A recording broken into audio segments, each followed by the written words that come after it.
Welcome back to the Get That Skate podcast. Thanks for tuning in. It's been a little while since we've done one. Very happy. This is a long time coming. I've got a very special guest on. He needs no introduction, but I'll try to give him one. He is Australian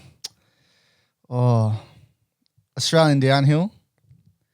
Someone who's done so much for the sport, for gravity sports in Australia. Many types of skateboarding. Back in the heyday, created the machine that was Hopkin Skate. Started off as from my perspective, being one of the first groms I was told to ever go there. It was like a bit of a shed or a storage unit, which later turned into a 4-story, like I said, machine of downhill skateboarding, longboarding, and really helped create Australian downhill. I've got the person sitting next to me also played a major part in the development of Australian Skateboard Racing Association and helped put on many of the events, the big events all around Australia. And for downhill skaters, slalom skateboarders, longboarders all around the country, someone who has always shown support. So I'm very happy to have this person on the podcast. They've always shown support for the podcast. I just had to hassle them to jump on themselves. So today we have Mr. James Hopkin. James, thanks for hopping on. Awesome. It's great to be here. It's been a long time coming. I know, it's been years. And a little unintended pun then, thanks for hopping on. Oh, yeah. So Hop, I'm going to refer to James as Hop this whole podcast. That's all I've ever known him as. But yeah, thanks for hopping on. Yeah. It was the reason everyone calls me Hop is there used to be Jamie Greentree and he was Jamie or James online. So I was James and then I turned into Hop because it all changed. Yeah. It's kind of like my skate persona sort of thing, you know. Yeah, because you do live a bit of a double life. I do. Those who know, you know. If you don't know him, you don't know. But let's go straight off the bat. Take it right back. What was how did you find skateboarding, or how did skateboarding find you? Well, I was actually thinking about it on the way here. It's been 50 years. I've been skateboarding 50 years. So you don't look a day over 21, mate. I was like 6 or 7. Okay. I got my first skateboard. It was I lived in Eastwood. I used to skate down Hallway Street, and it just started from there. So I've skated all my life. Yep. And just over the years, the boards have changed. They got smaller, bigger, and then smaller again. So your first board, what style board was it? It was a Surfer Sam, but it was a knockoff Surfer Sam. Right. It was green and it had these composite.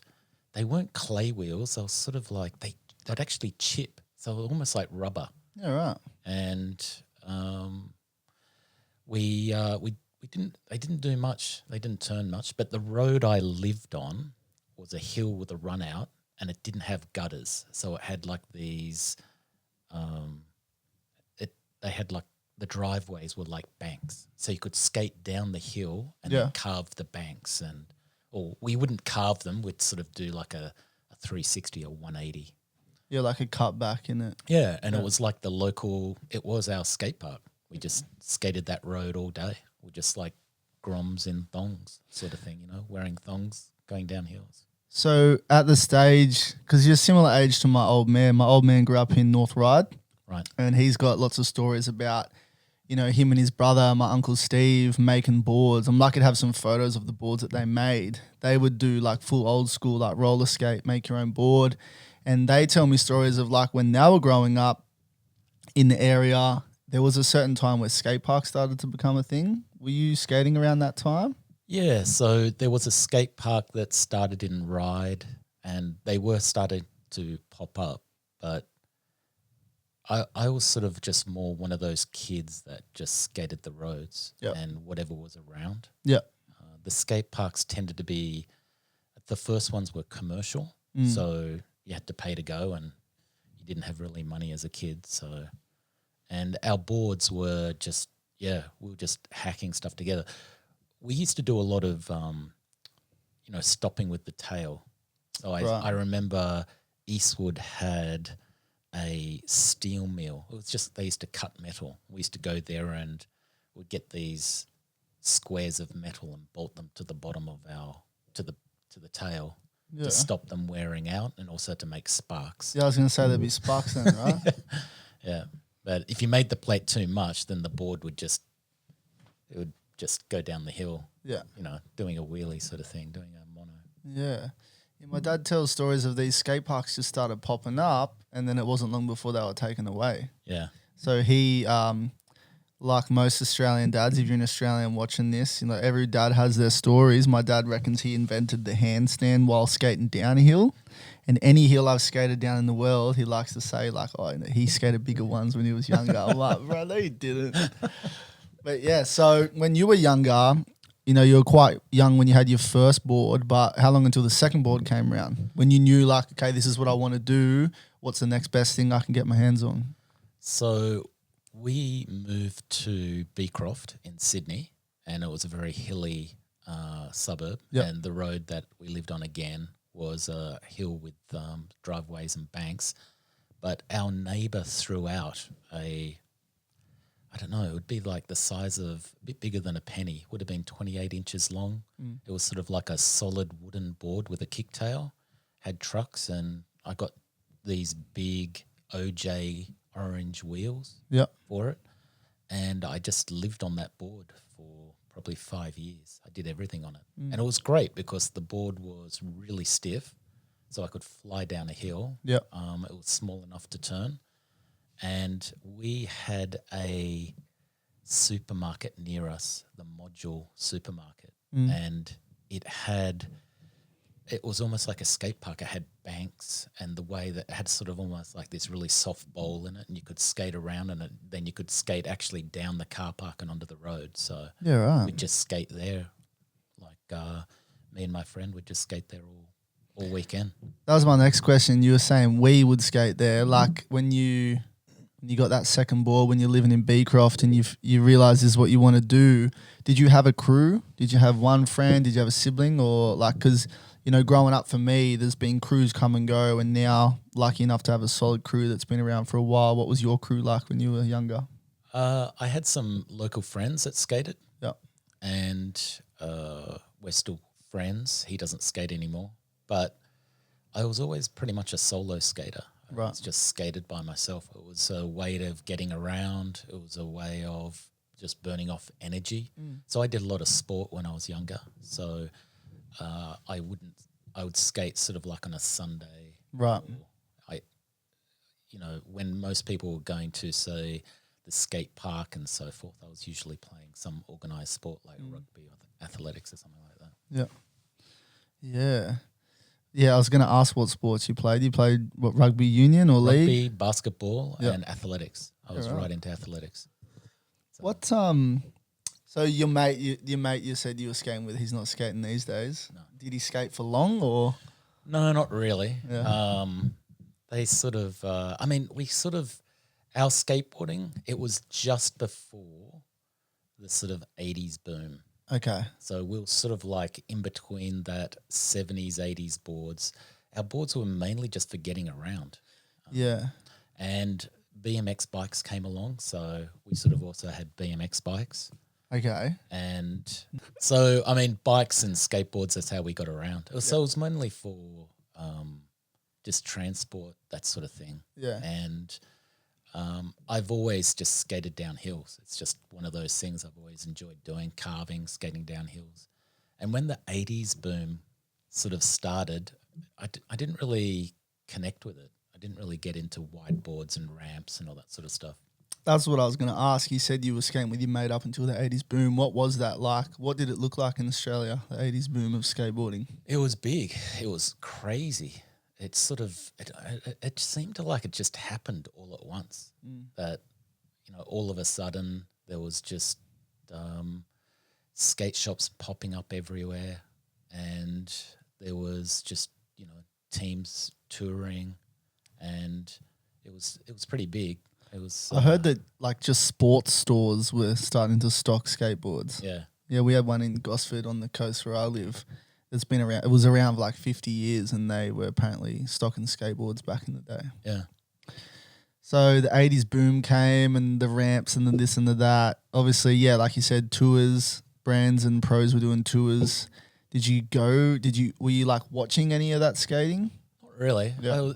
I was just kind of like a solo skater, just Yeah. did my own sort of thing. It was just something I just enjoyed doing.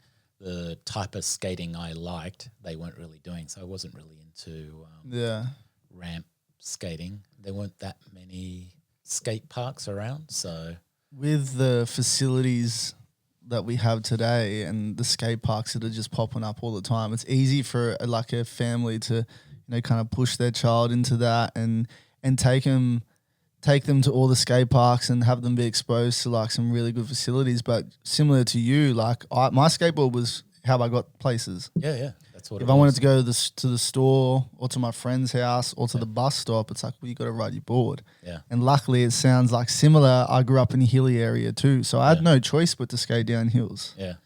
So around that time, there was still, because I want to move on to the gravity side of things, which obviously has been a huge part of your life. But there was gravity stuff happening, like downhill skateboarding and slalom happening in the 80s and everything. Yeah. I was never involved in it. Yeah. You never heard about that coming over, like early Thrasher magazines and such? No. Okay. Never really heard about it. The first time I really was introduced to skateboard racing was when the internet and forums came around, and Charlie Don't Skate and a whole lot of other skateboard forums in the early 2000s started popping up, and everyone was talking about slalom skateboarding. Yeah, you just mentioned it was a big part of the old school scene. Yeah, so you mentioned Charlie Don't Skate, a name I hadn't heard for a while until last weekend, actually at the slalom event. Of course, it's mentioned at one of the slalom events. But what kind of was your, I guess your introduction? You said you heard about skateboard racing then, but did you have a longboard through the 90s, or what was that next step for you in terms of like, okay, getting on a longboard or getting a slalom board? Like, did you spend a lot of time throughout the back end of the 80s and the 90s skating, or were you more just doing life? And I did have a board, so there was always some sort of board there. Yeah. When I first started working, I remember going to Chatswood Bike Shop and buying a skateboard. Yep. So I always sort of had a board. It wasn't until, I suppose, in the early 2000s where it's a funny story. I've told it a few times, but I was playing rugby and I broke my leg playing rugby. And my wife said, you should really stop playing rugby. And I said, yeah, maybe I'll take up skateboarding instead. And she went, no, don't do skateboarding. You can keep playing rugby. But then I just thought, like, I should do more skateboarding. Why don't I skateboarding? And I actually bought a longboard. Right. I bought a Gordon and Smith. Gordon and Smith, yeah. Big longboard. Yeah. And I remember before rugby, we were playing rugby at Centennial Park, or not at Centennial Park, but at Moore Park, and I was skating around there. Yeah. On this longboard, and I don't know, it was awesome. And from there, I started jumping online and going into these forums. And back then, the forums, there was a really big old school scene. Yeah. There was a lot of people from the 70s and 80s getting back into skateboarding, and it was a really big scene. Which is how that GNS board probably would have got to Australia, like all those old school people, because GNS was a brand from that time. Yeah. I actually bought it off someone in America. Oh, right. Yeah, they'd set it up with, it was sort of, they'd set it up to skate, and they just never skated it. It was So it was second hand. Yeah. Okay. Do you still have it? I do. Because my memory, I know we're telling your story, but we can't tell your story without me saying this, but being so young, stumbling upon a Concrete Wave magazine and why are these people standing this way on their board and looking into, okay, there's downhill. I already skate downhills. I, as a young grom, jumping on forums, like you said, you were on Charlie Don't Skate. By the time I had started getting, more into skateboarding, I found Azra. Yep. I found the Azra forums. At the time, there was Silverfish as well, but why navigate that when I had my own one from my own country? And I remember it was 2007, and I found like a link to Hopkin Skate.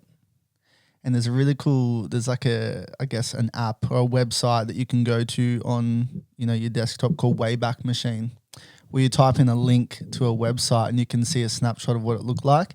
And I know during COVID, I was on Wayback Machine going back to the first Hopkin website. Oh, right.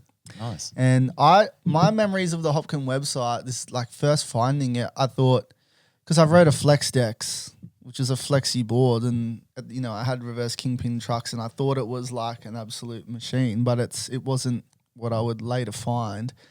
But researching Azra and finding hopkinskate.com, I specifically remember it was like there was hardly anything on the website. It must have just been. So what time did you like start the website, the company, I guess? So the the website sort of came afterwards. Okay. So I actually I sort of just knocked it up one weekend. Yep. Using a software called Xcart that we had an extra license for. Yep. And I suppose at the time I was involved in various parts Okay. of skateboard racing and slalom and the old school scene, that sort of thing. And I just decided to start a website. It was sort of I was sort of importing stuff and bringing stuff in, and I just started a website there. There wasn't much on it to start with. No. What were the first brands you were importing? So the first Airflow was the first brand. Okay. So From Switzerland? From Switzerland, yeah. So we alluded earlier to my other life, which is computers. Yes. And I have a computer company, and we had a big supplier out of Switzerland. Okay. So it was sort of like we'd combine shipments, and it was easier to get the stuff in and bring it in with the skateboards and that's cool. the computer parts. Yeah, that's so cool. But I remember the first box we got in from Airflow, and I opened it up at a slalom event, and there was I don't know who was there. There was lots of people there, and we opened up the box, and I bought all these slalom boards and those setups and a few of those banana boards that you said. Yeah. So I had those and the downhill boards, and they were the Martin Segrist. I think I got 3 or 4 of them. Yep. And they just sold straight away. At an event? Yeah. Just straight out of the box? Just straight out of the box. Okay. People bought them. And the slalom boards, I think a few of them I still have. They just never sold. Yeah, right. So that's sort of how we did stuff. It was like we would buy stuff in, we'd buy brands, and a lot of the times the distributors wouldn't sell to us, so we'd just buy stuff from shops overseas and bring it in. Yeah, okay. And whatever we sold quickly, we'd just buy more of. And stuff that we didn't sell, it would either become a personal board or we'd just discount it until it sold. So you mentioned your real life job, your computer business. Yep. Would you say that the early days of Hopkin Skate and importing brands, you probably didn't even know what Hopkin would turn into. Yeah. But would you say that when you started doing business stuff and bringing product in from other countries to sell, was it more? You'd agree it was more of like a passion project at the time? It was definitely a passion project. Yeah. It was. I mean, over the years, it has had sort of different, reasons why I've done it. We used to. the Hopkin website in the early days, we used to test code on it. So because the computer business was using the same code, I'd test different things like free shipping, and I'd test things and see if they were going. And it was also it was something that I enjoyed doing. So, you know, what I used to do is I'd go to my business, make sure everything was okay, and then I'd disappear. And what I was doing is going out and skating because all the kids are at school. The skate parks are empty. So I'd grab a board and I'd just travel around Sydney skating parks and so forth. And I'd do that until lunchtime, and then I'd do more work in the afternoon. So I was sort of like doing this skating, exploring the different sort of skate parks. And it was actually one day I was at an inner city skate park and I met Bugs. Right. So he was, I don't know what he was doing, skipping school as well. He was working, he was supposed to be, and we were both skating. So we skated this skate park, and then we just started talking about like an association. I knew Bugs from slalom skating, so it was Haggy and Bugs and Robbo, and we all, you know, they sort of introduced me to slalom, and we'd do these events. So that skate park in the inner city was the first time you met Bugs? No. Oh, okay. It was, I just ran into him. Oh, right. I was supposed to be working. It was like a Tuesday or Wednesday. I was supposed to be working. He was supposed to be working. And we were both like skipping work and skating. So it was just like this funny moment. But what happened was we were talking about an association, and I was saying, we really should start an association. Like, how much does it cost? And he was going, oh, the paperwork and everything. I don't know, $100. And I said, done. Here's the $100. Let's start it. And that's how Ezra started. Right. Yeah. In a skate park. Yep. Cutting work. Yep. Skating. And we just did it. And from there, living the life by the sounds of it. And so, I mean, the reason I called it Hopkin Skate was I'd do these go to these slalom events. And I used to skateboard race. And the idea was, if you need something, talk to Hopkin. And Hopkin Skate. So it was sort of like brand recognition. I was skating if you needed something, wheels, bearings, whatever, a board, new trucks. And I'd go to slalom events with just stuff in the boot. So prior to Azra becoming association, who was holding this slalom events? It was basically Bugs and Haggy. They were running them. Yeah, they were running them through Charlie Don't Skate. Yeah. And Charlie Don't Skate had a lot of, I guess, old school skaters on it. Yeah. Skaters that continued skating through the 80s. Yeah. And obviously life goes on and the ramps get too big, so they start jumping on slalom boards. Was that the case? So they do these old school days. We had Sydney old school days. So there was an early sort of version of Azra was the Sydney old school crew. Yeah. And it was basically Fox from Bondi. Okay. Who does the Bondi board riders. I don't know if that's still going. And once a year, they would have these old school skate days and would have them at places like Alloa. And the Pathway. It's like a bike track. Yeah. Yeah. I remember, sorry to cut in, but I remember the first times going on the Azra forums, seeing photos of that. And there's photos of people like Bugs and Haggy. Yeah. I think even Fitz maybe might have been at one of Fitz, them. Yeah. I'm looking at photos from like 2006. Yeah. It's where I met Jacko. Right. And so they would have all these events, and it was usually a weekend. So it would be a Saturday, Sunday. There was usually something so there'd be like skating at various bowls and so forth. But they'd have like father and son skate competitions. They would have slalom. They'd have like long jump, high jump, most 360s, all these just old school skate stuff that we used to do. Yeah. And so they were just sort of like these informant, I don't know, there'd be like, I mean, the slalom was the most popular, so there'd probably be like, I don't know, 20, 30 competitors. Right. But people would bring Solid. picnics and Yeah. it was like a real family Yeah, I day. remember seeing photos that kind of looked like, it looked like a big family Yeah. day type thing Yeah. with just, all lining the sides of the bike track was Yeah. people on their picnic mats and their gazebos and people watching. And Looked people would really always cool. bring longboards. Yeah. And at the end, like if we were at Alloa, everyone would just do big China bombs. Yeah, nice. And would all just sort of, crash and be stupid. Yeah. Yeah, right. So, and then, like you said, Azra was developed. What was the first Azra event? I think it was Newton's. Wow. Jesus. Well, I mean, we sort of never, where we did like Azra events, or where we did slalom, there was no real need for an association. So, I mean, it's not true. I think we had like slalom events. We had sort of like I forget.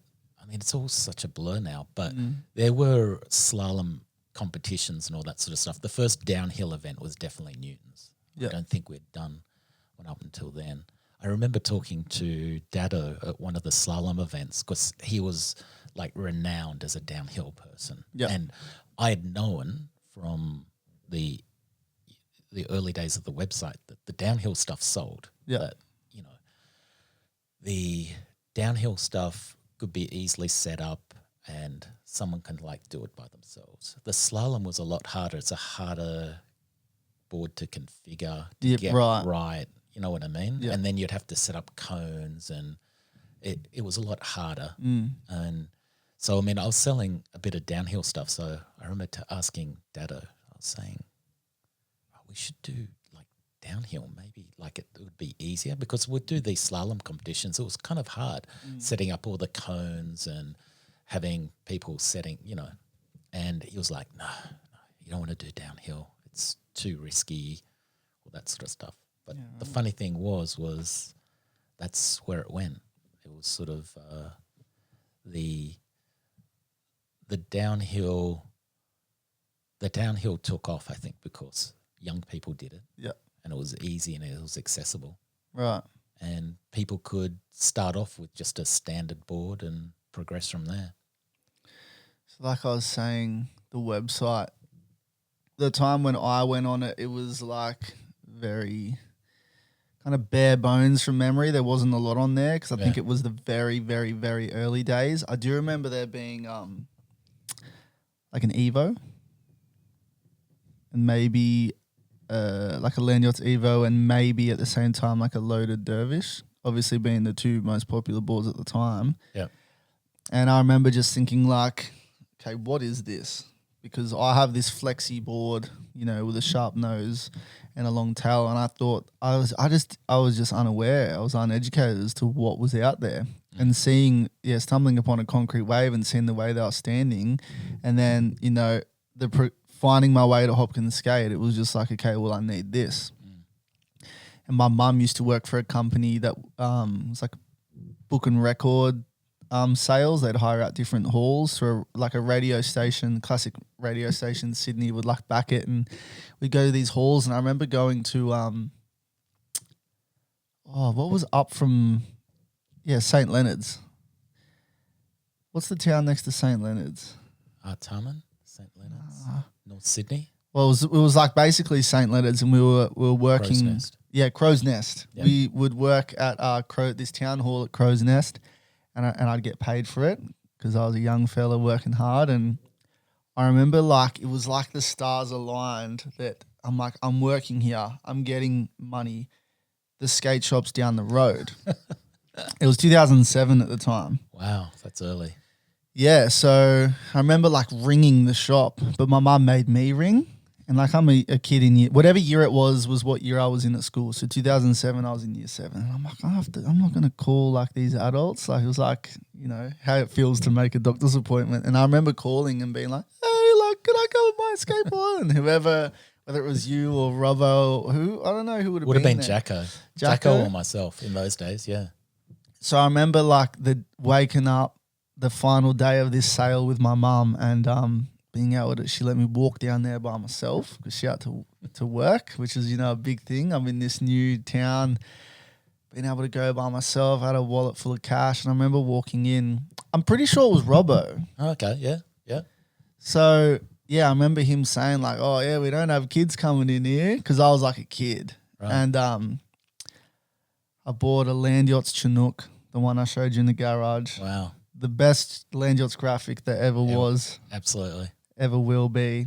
And it was, obviously I had to get ABEC 11 Big Zigs, lime ones, reflex stain, and it was the same week Big 80s came into Australia. All right. So the red minus, it was called the Big 80 -5. Remember they were trying to make an 80 mil wheel, and they couldn't get the shape, so they called it the -5 because it was a 75 mil wheel. But that was my my first board ever from the Hop Shop, and I just remember leaving, just thinking like, what is, like, this is a weapon. Took it back to the town I grew up in, and wherever I went, people would look at me like, what are you riding? Yeah. But what led you to get brands like Land Yachts? And because social media wasn't a big thing then. Yeah. Were you finding out about these big brands like ABEC 11? Like ABEC 11 you would have found through Slalom, but brands like Land Yachts and Loaded, was that something filtering through Charlie Don't Skate, or were you hearing about, trade expos, or how did you find out about these bigger brands? So there was, most of it was through skaters. Okay. So there was a couple of downhill crews. There was one in Queensland, right, which was sort of Jeremy and the Queensland Dado. guys and Dado. And then there was like the Sydney crew. Okay. And they sort of popularized the downhill boards. Yep. And people were buying them and then bringing them to slalom events. Yeah. So there'd just be all these land yachts and rain boards and so forth. Yeah. Like lined up. And the other way was through Jacko. Okay. So in the early days, I sent Jacko overseas. So he'd go overseas and he'd basically represent me. He was sort of a writer for Hopkin Skate. This is his specialized days? Yeah, his specialized days. Yeah. Yeah. So he would sort of hook up with local skaters doing downhill, loaded, and to rain and land yachts and all that sort of stuff. Yeah. And also, I was a customer. Yeah. So, I was buying stuff as well. And the person that probably I learnt the most off would have been Ado, Creative. Yep. Shout out Ado from Creative. Yeah, shout out to another Ado.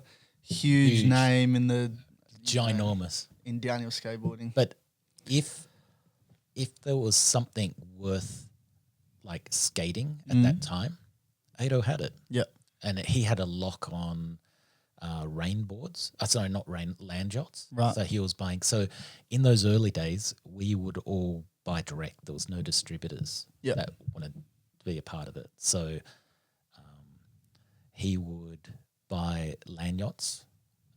I would buy rain. So I was bringing in a lot of rain. And who else was an early buyer of rain was Les from Concrete Lines. Yeah, right. So he was like a early sort of distributor things. But I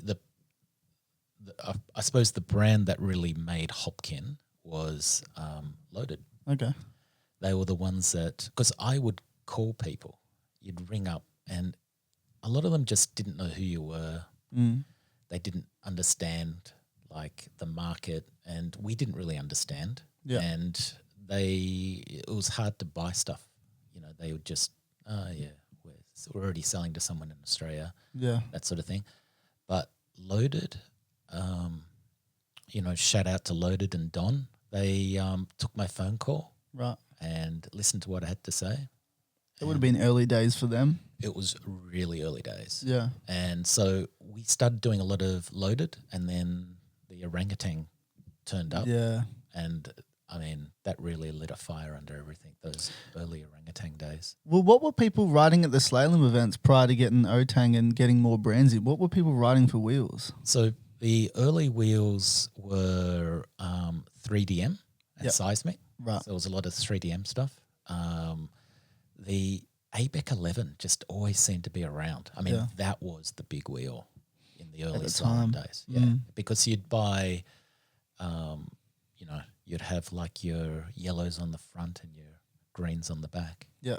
So, and they did all different duros. Sorry, not duros. They did different sizes. Right. So, if you're doing tight slalom, you wanted something like a 65 mil. Yeah. Well, the bigger wheels, the 70, and then the 75s were sort of like the hybrids and the GSs. So, I just remember the time where I got fully into it and had it set up. It was like wherever you went, all the first events I went to, it was orange wheels or green wheels. Yeah. There was nothing else. I know, right? But then I look at different periods, and slalom skateboarding, like you said, the 3DM wheels are a big thing. 3DM even made like a Turner wheel. Yeah. Yeah, it's so interesting looking back on it. I remember being on the website and they were probably all accounted for before they even touched down, but I remember seeing like a picture of some Pavel boards with the Hopkin logo on them, and it was like the board with the person's name who was getting them, and I just remember being a grown like, I need one of them. Yeah, that was pretty special. We sort of I was buying stuff from Gogs. Yeah. And because that was another big thing, Gogs and Radicals and all that sort of stuff, trucks. And I was buying them, and we put an order in for a special order for those Hopkin boards, and a lot of them are still being skated. Yeah. Well, I think it was Jacko still has his. Yeah, he got the first one. He got the leopard print one. Who else got them? Bugs got one. Haggy, Haggy, yeah. Fitzy got one, I think. Yep. And then we sold a lot of them. Okay. Yeah, and that was sort of like, because in the, one of the hallmarks or one of the things that we did at Hopkin was we always had not a gimmick, but we made it fun. There was always something. We never just sold something. There was always a purpose behind it. There was a reason behind it. And we made a lot of fun. So for those particular boards, I told people, and you probably remember, I had a picture of all the boards. Yep. And if you bought the board, your name would be put on the picture. So you go to the website and I think there was 12 boards or something 10 like boards, that. something like that. And then everyone's name was on the board. Yeah. And when we sold one, whatever your name, Jacko or whoever bought it, I then updated the picture and put it on the website. Yeah, right. And I think for ages we had that picture on the blog or on the thing. And it was like, these are the Hopkin things and these are the people that bought it. Yeah. People that resold them and, gifted them on. It was sort of like a thing, this is, but that was just one of those things. We did a lot of things like that. Where was your computer-based business around that time, 2006, 2007? It was always near the skate shop. So in St. Leonard's, it was in St. Leonard's. It was in St. Leonard's. And then at what year, what time did you decide to get the shop? And did you get the shop intending to make it a shop? Because I remember going there and it was like, the day I went to get that Chinook, there was hardly anything in there, but there was a whole lot of storage in there. In terms of like your old collection. Yeah. I remember there being boxes.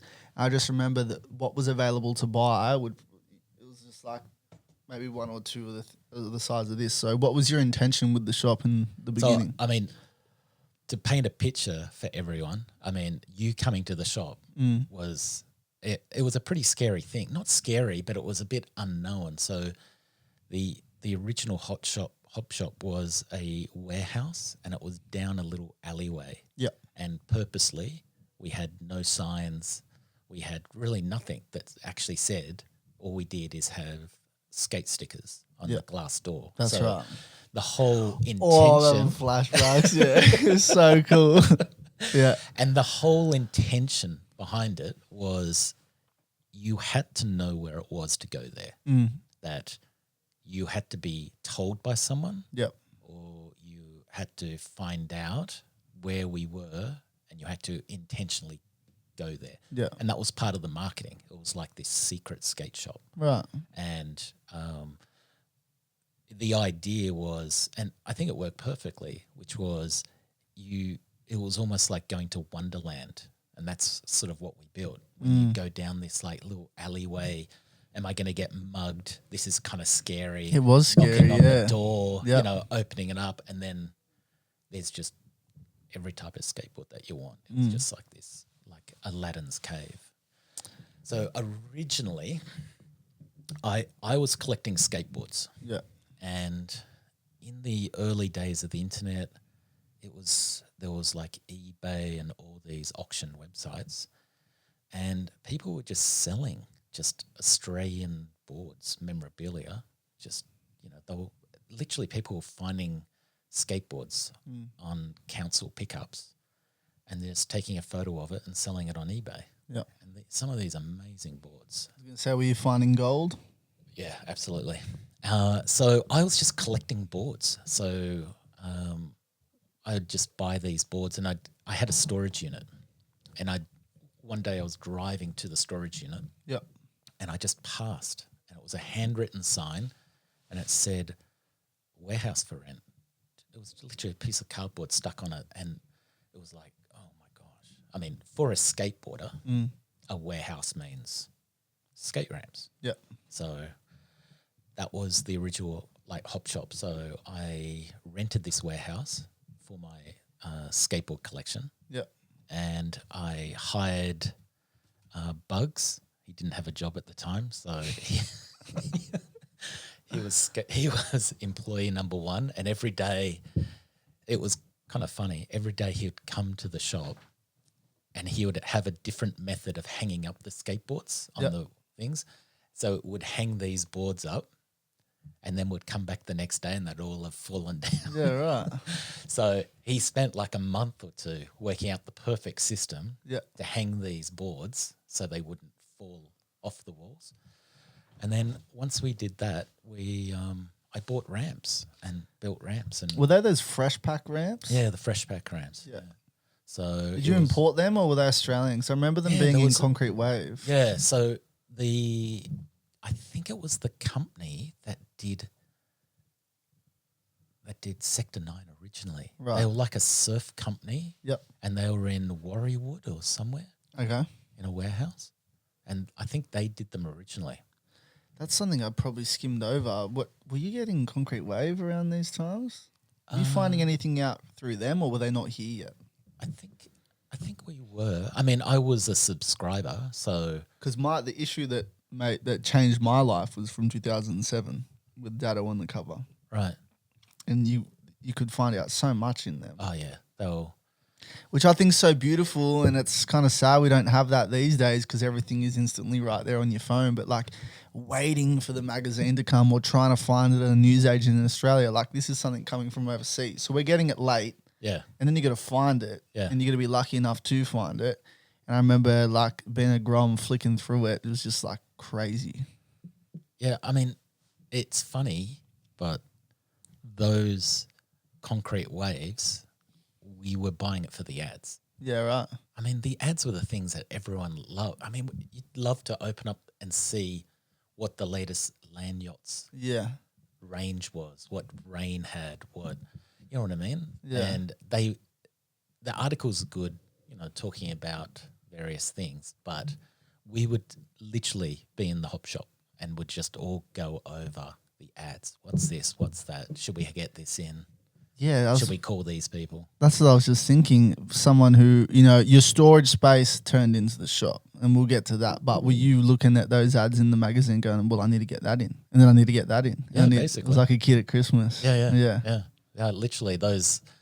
Yeah, a lot of the times it was, and I suppose even Skate Slate magazine was like that. Yeah. If you're in the business, Yeah. you're looking at the ads. Yeah, that's And it. I think we all were. Yeah, and some of them are like these days. What I find sad is like products come out with no marketing, no this, and you flick back through old Concrete Waves, you see like the sickest Paris ads. They were always so bland and boring, but they did it so well that they were known for it. Yeah. Or then you'd see like a sick land yachts ad. Yeah. You'd see sick ads for brands like dregs Oh, in yeah, there. yeah. And They were always renowned it for was their so crazy sick ads. seeing ads back then. But As the internet like progressed, yeah, and magazines were important, Yeah. but they started being less important. We would always laugh in the shop that the skaters would know more than us. yeah, right. Like you would hear stuff through. I was online. I was on this website. I heard this. I was on this forum. You know what I mean? About new products coming out. So, like I've said a few times, I remember 2007 going in to get my Chinook. Sorry, Bing's under the table licking. Bing! Hey, stop licking. I remember going into the shop in like 2007 and like honestly it was like barely a shop at that point. I remember I just like was telling you that there were boxes and boards and stuff everywhere. At what time did it start turning into more of like a, I'm getting this and that for the people that I know and this crew that need gear and I'll get it in. At what point did it turn into like, oh, hold on, something's happening here? I mean, I feel like the whole time I felt like something was going on. Yeah. From that first airflow like package Yeah. where we sold stuff. And the way the shop sort of progressed was it turned into secret skate club. Yeah. And a few people had the key and then I just had like you do, Yeah. my stuff, up on the shelves. Yeah.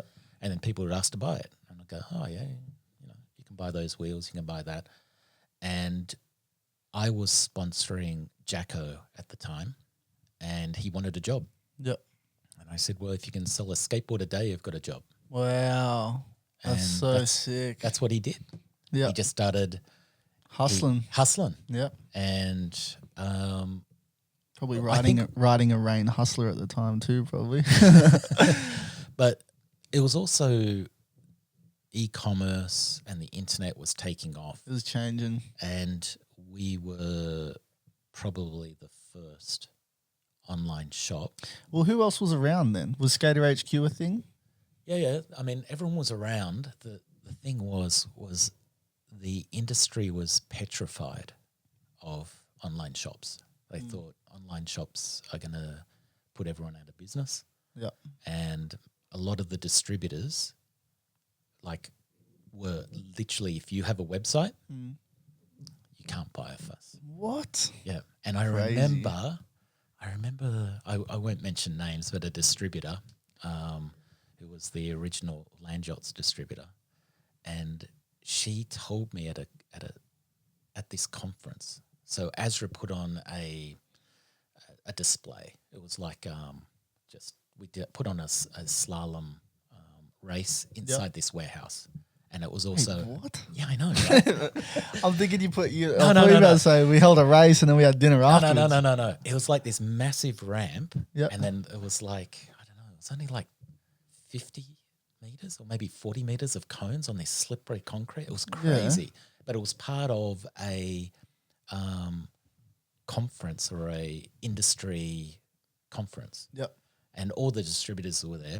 And I remember in between the racing going around and talking to this particular distributor, she was ranting because I said, I'm in the computer business. I have websites. I'm thinking about doing a skate website. Can I purchase off you? And she just went off. Yeah, right. Like and it was almost like I'd just become enemy number one. And I just remember thinking, wow, that is, in business we talk about moats, something that will protect your business. Yep. So you have a business, can someone come along and copy it? And I just thought, okay, if I can create a website, a skate website, this woman is going to make sure that no one else has a website. It's almost like she'll be protecting my business. I just have to get this website up and running. Yeah. And that's basically what happened. Like for years, I was the only one. Very few people were doing online. Well, I bought my Flex decks in 2006, the year before coming to the Hop Shop for the first time, from a shop in Mona Vale called Raised by Wolves. That's right, yeah. Yeah, but they never had a website. No. I had to call up. Yep.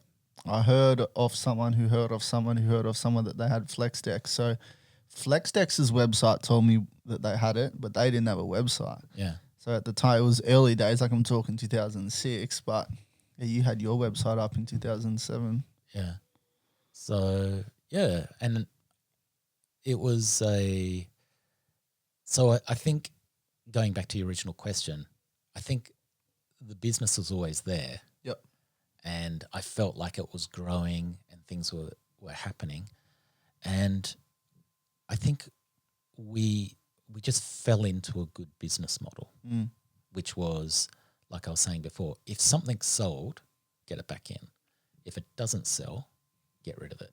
Simple. And I had this, I just had this 30-day policy, which was if something doesn't sell in 30 days, it's not going to sell, discount it. Right. You have to get rid of it. And then what we'd do is, why isn't it selling?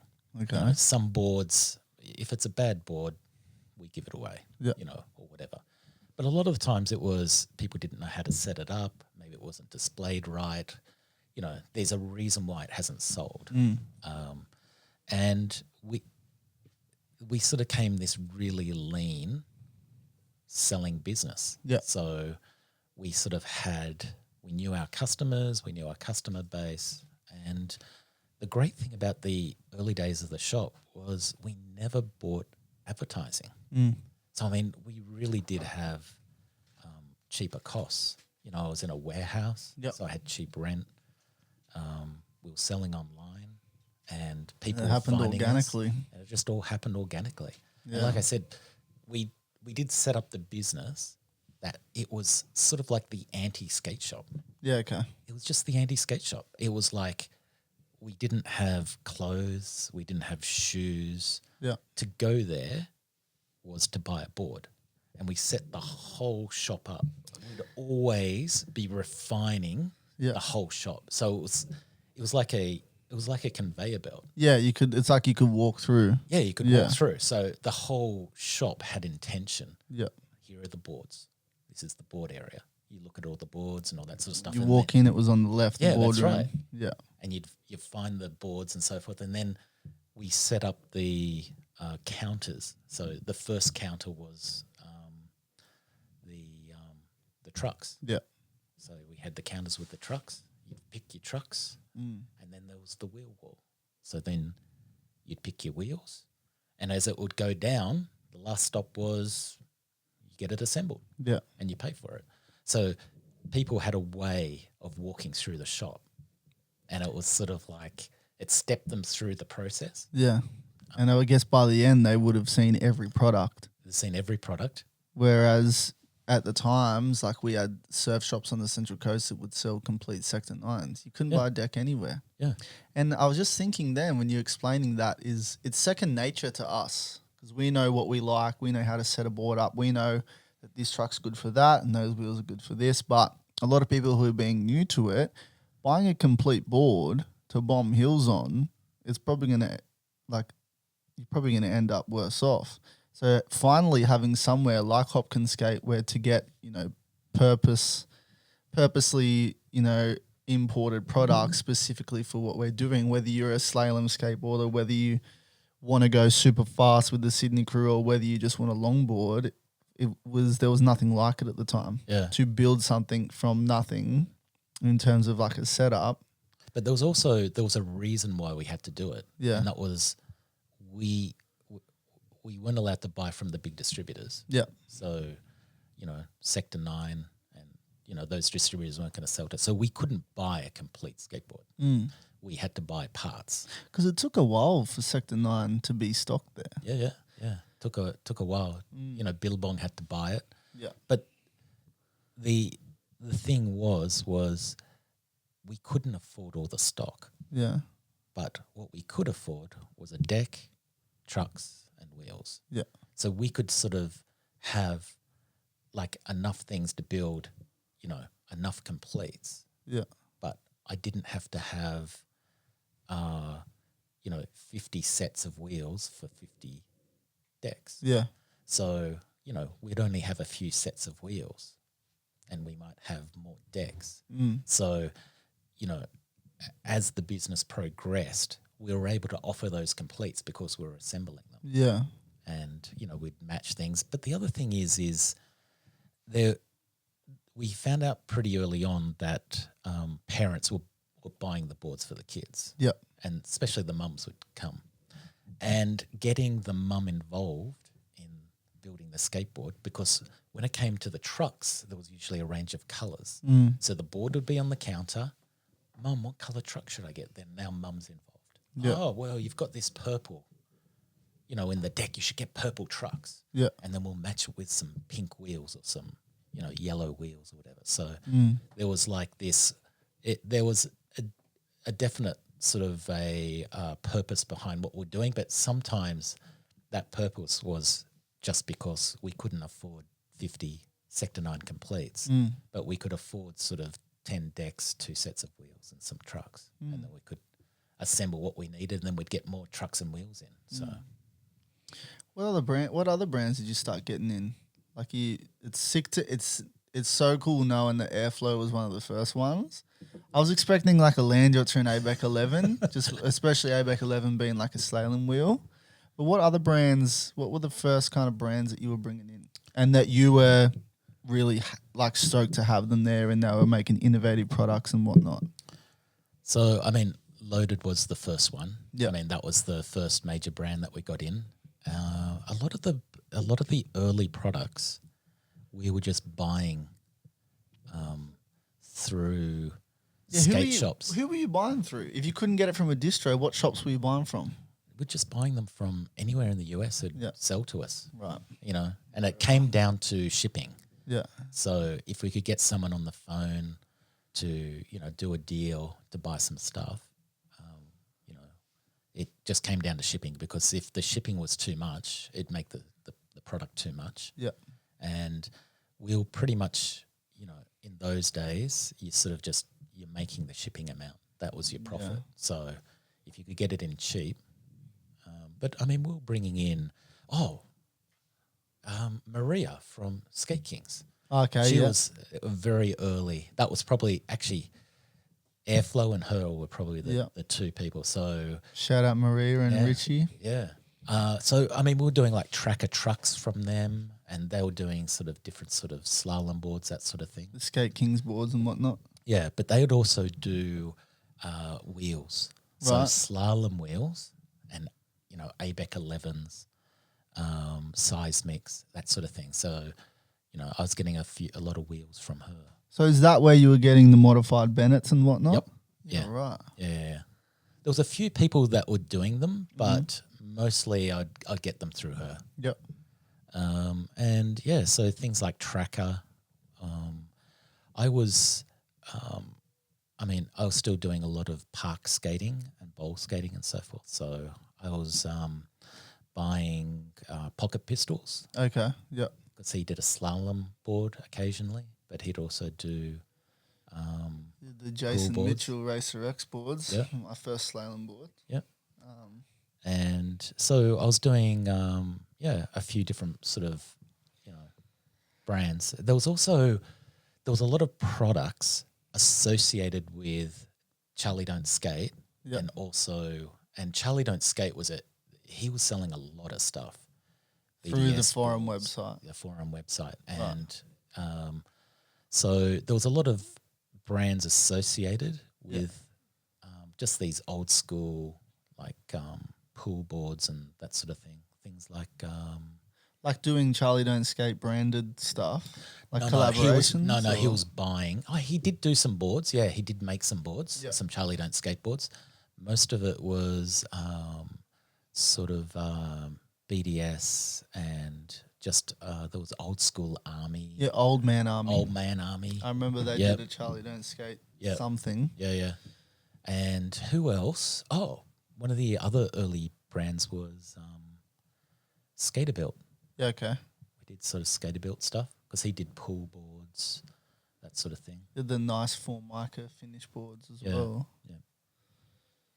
And the big brands didn't come to a little bit later on. Yeah. There was I couldn't buy off the Landyachts distributor, but I was buying, I sort of had a few deals with a few skate shops in the US where I could buy sort of lanyards, bring it in. Yep. I was buying Rain direct. Okay. So I was buying from Graham and Loaded. But I mean, Loaded was huge back then. So I was doing a lot of Loaded stuff. Were people buying boards or coming in to talk and be interested about brands like Loaded and Rain because of the construction? Because it was like, you know, typically skateboards from the 80s, it's pressed wood. Then you have Rain and Loaded coming in with these different layups using bamboo and whatever they were using. Was that like a big factor at the time of why people were buying those boards, or was it just because they're so different? The Loaded had they had their marketing down pat. Yeah, you know, they always have. Yeah, and their construction, their feel. Yeah, it was just that brand just sold itself. It was people knew what they wanted. Yeah, and they were one of the first brands to have beautiful photos. You know, this is the internet. You know, having a beautiful photo and videos showing how to use the product, or that sort of. So people they basically came looking for Loaded, and I was lucky that there was 2 competing distributors at the time. yeah, So when a distributor took over, I was buying a lot of Loaded and Orangutan, and then a distributor took over the distribution of it. yep. And that distributor didn't have Paris trucks, but Paris trucks always went on sort of Loaded boards. Yeah, So the Loaded distributor had Randalls, so he would put Randalls on these Loadeds and send them off to the skate shops. yeah, But I was the only one that had, because I bought the Paris trucks, yeah, and I was the only one assembling them the way Loaded was. So I sort of had this advantage where if you wanted to buy a Loaded, just like the photo on the website, I was the only one that was the doing only it. place you could do it. Yeah, because back then the shops just didn't even know how to assemble a longboard. Yeah, But going back to that, what were people looking for? We used to always say people would come into the shop looking for a lanyards. okay, They had the best marketing. They had the best sort of, I suppose, reputation. Yeah. They were sort of like, you know, the cool kids. had variety too. They had variety. Yeah. And they just made awesome stuff. But people would buy a Rain Okay. just because when they picked it up, it was just so beautiful. Yeah, And the construction was just out of control. And Loaded was a bit like that as well. You just picked it up and it felt light. We had the decks because we didn't have that many completes. yeah. And you just pick it up. It was just a beautiful board. That's right. The boardroom, when you'd walk through the door of the hop shop, the boardroom was on the left. It was probably 95% decks. Yeah, All the time. all the time. Even when things got bigger, it wasn't really, from my memory, it wasn't really until the shop moved, which we'll get to, that I started seeing more completes. Yeah. But that's the thing, like with Rain, they had a name for it, but the finish, where the graphic would be, they would call it like the subliminal. tattooed or... Yeah, it was like subliminal. Yeah. And it was almost like, When you see that, it's like, yeah, even being a Grom, that's what made me buy Rain. Because I was like, oh, how sick is this graphic? just It's like amazing. under it, there's like a layer. I didn't know what it was. I just thought it was sick, and that's what made me... and the when we used to buy stuff off Rain, a lot of the times they would use, I think what they would do, they printed it. And it was almost like sort of like a wax paper, and then that would go on the board, and then they would like put the resin or whatever, so it would sort of go into it. But when the print would go wrong, they would just use it as packing stuff.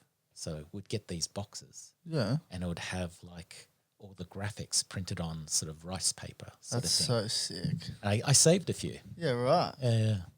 You still have them? Yeah. I think I've got the Delua one. Remember with the little bird? Yeah. I always thought, I'll get him to sign it one day. Yeah. Dude. I'll have to go to Brazil to get him to sign it. Who spray painted the floor of the Hop shop? Yeah. That was, he was a graffiti artist and he was a skater. And I've forgotten his name. Was the O an O-Tang wheel? Was that like... Yeah. So it was, he was an interesting guy, but he was like he was just one of these guys that would go out at night and graffiti and do stuff. And we went to Robbo, this is Robbo's story, but Robbo travelled to Canberra to a slalom event. Yep. And they were going down the freeway and he'd just go, stop, got to stop the car. And they like literally pulled over on the freeway, hops out. He goes, there's this great like ditch concrete thing. Wasn't really skatable, but he just wanted to graffiti it. Yeah, right. And he just like, I suppose like we have, where the good hills are, he had the places that he wanted to graffiti. True. And he did it. And was it a commission or did he just? No, was it was he a just commission. Bored? Yeah, okay. Yeah, it was a commission. We thought it'd be pretty cool. It sort of flaked off. It wasn't the best idea that we've ever had. I mean, to be expected when you eventually had thousands of people walking through, but... And then when we moved out, the landlord did make a bit of a fuss about it. So we spent weeks trying to get the rest of it off. Talk about the shop bird. Kiki. Yep. I have a GoPro video from a GoPro 2 of my old mate Josh holding the bird on his hand in the shop. We used to just go down on school days and hang out for the whole day, not spend a cent sometimes. And I remember digging through footage on an old hard drive years ago and finding it and going, that's right, Hop had a bird at the shop. And it would be in its cage around. So you'd walk in the door, the boardroom would be on the left, and the counters would kind of be all along the right side. The far wall would have the fresh pack ramps, but around kind of behind the boardroom. So the boardroom was like an extra room inside it, yeah. So the Hop shop was like a square, and you'd walk in the door here and there'd be another square, and that was a boardroom. But behind the boardroom was like a little workstation where you do board modifications. I remember going in later with like Sector 9 decks and having Robbo re-drill them for me. And so that workbench that we put in there, it was a door I bought at Bunnings, and we made it into the workbench. It's actually underneath my house right now. It's my workbench under my house. So Patrick and I actually made a skateboard on it. Yeah, and right. Yeah, we do all our modifications on it. That's so sick. It's the living original, on. Yeah. The Kiki the bird. Kiki the bird. How'd that come about? That was Robbo. So I believe it was a gift given to Robbo's sister, and it was I think it might have been a surprise gift. Okay. And it wasn't totally loved. Okay. And it came to the shop. Yep. What are we going to do with this bird? It was a return present, and it just stayed. Yep. And Kiki lived on. The funny thing about Kiki was they would let Kiki out during the day. So Baz would open it up and he'd fly around. He'd normally sit up in the rafters. Right. And then if he didn't like someone, he would sort of attack them as they came in the door. But sometimes Kiki wouldn't go back in the cage. So I'd get these phone calls because I'd be working up the road at my computer shop, and it'd be Baz. And Baz would say, you have to come down to the shop, because Kiki would only come down for me. So I would walk in, and then Kiki would land on my shoulder and would put Kiki in the cage. Right. The other funny story that we were talking about the other day was we had a holiday. I can't remember. For some reason, Kiki came home. Yeah. And we took Kiki to my daughter's kindergarten class. Wow. So Kiki spent the day at this school. Well, like for show and tell. Yeah, it was like show and tell. And at the end of the day, we said to the teacher, "Oh, was Kiki okay? Or was things?" She's, "Oh yeah, it's great. It's not a problem. Thanks very much." And we took things. And then on the way home, my daughter said, "Oh, the bird was so naughty. Just screeched all day." Oh no, that's classic. Yeah, I've been reminiscing stuff about the hop shop, but like you said, Bad's working in the shop, and I want to talk about the different people that work there over the years soon. But I'm all about embracing my inner child. I'm still a skateboarder at 30 years old. I'm hoping to be a skateboarder when I'm 100 years old. But what was it like when things started progressing for the shop? And obviously, new products coming in, being someone who's into, innovative products and just the exciting times of longboarding and downhill. What was it like sitting up in your computer business's office, working away, doing what you need to do there, knowing there's all this fun happening down the road? What was that like? Yeah, I mean, that was hard. Yeah. And, the computer business did suffer a bit because I would disappear. Okay. So I had a skateboard at work. Yeah. And so normally what I'd do is my day would be, I would normally start the day at the hop shop, and Robbo was normally there, would just be talking about stuff, what's going on, that sort of thing. Then I'd go to do my work. I'd usually come down at lunch. Yep. But I had this skateboard, and I just had a route. So it was just this fun skate. Downhill. Yeah. So from the computer shop, it was all downhill. There was like alleys, and I just had this path. So it was downhill from the train station. Yeah. Yeah. Yeah. So I was further up the hill. Okay. And so I would normally skate down at lunchtime or early afternoon, and sometimes I just wouldn't go back. Right. You just couldn't. Yeah. It was just so much happening. People walking in the door. Yeah. And it was kind of fun. And then I worked there on the weekends. So I'd be there Saturday and Sunday most of the time. You said the business was suffering. How's the marriage at that point when you're going in there on weekends? Well, if I was coming home with cash. Yeah, true. Here you go, sweetheart. Well, the boys are going skating. The skate shop, I mean, Saturday was the busy day. Yeah. So, but we'd finished fairly early. We'd finish at by 3-4 o'clock, it would be done. Yeah. And Saturdays it was a special kind of day because people would be. It's everyone's day off. Everyone's day off. Yeah. Kids playing sport. They would come to the shop on the way home from kids' sport or whatever, that sort of thing. And so you'd have this slow build up, and then sometime by lunch it was literally chaos in the shop. There would just be so many people there. I remember the day, like I said, I used to just go there on days off school and go there with no money just to hang. And I remember just watching it over time, just like the more people you'd meet, you'd run into someone that you saw a month prior.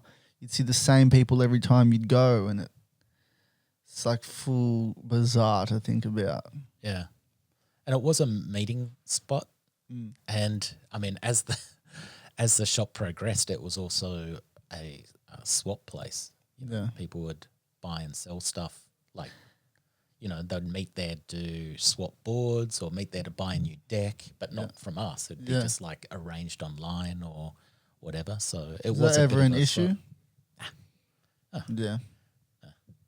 I mean, the shop, the reason the hop shop it progressed the way it was because it had no rules. Yeah.